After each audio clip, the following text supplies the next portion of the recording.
Hi, Mars. Uy, Mars! Mars, pwede bang makilagay nito sa freezer mo? Napadaan ka. Itong siomay, kasi binigay lang sa akin to. Ito. Uy, mukhang masarap to ah. Pero kukunin mo naman mamaya. Okay. No problem. A few moments later. Kukunin mo na yung pinalagay mo sa freezer. Okay, wait lang.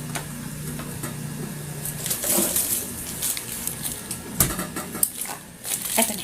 Ay, huwag na lang pala. Pwede mamaya ako na lang, kunin. May bibilin pala ako. Wait lang ah. Na. Okay.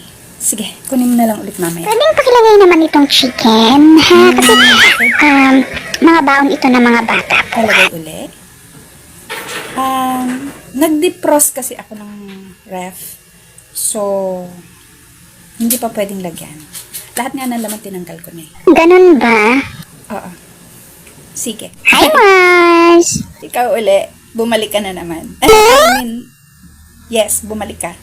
Baka naman pwede na itong ipalagay sa iyong freezer. Pabalik-balik ako. Pwede kasing ilagay na yan.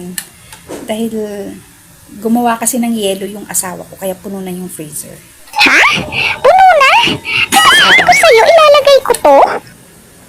Hindi na pwedeng isiksik, eh, punong-puno na eh. Sana sinabi mo sa asawa mo na magpapalagay ako nito. Pa naman yan? Imagine ilang beses na akong pabalik-balik dito. Tapos hindi mo rin naman pala ito ilalagay sa freezer nyo? Paano na to? Mabubulok to. Sa'yo kaya ako humingi ng pambao ng mga anak ko. Wala kang kwentang kausap. Diyan ka na nga.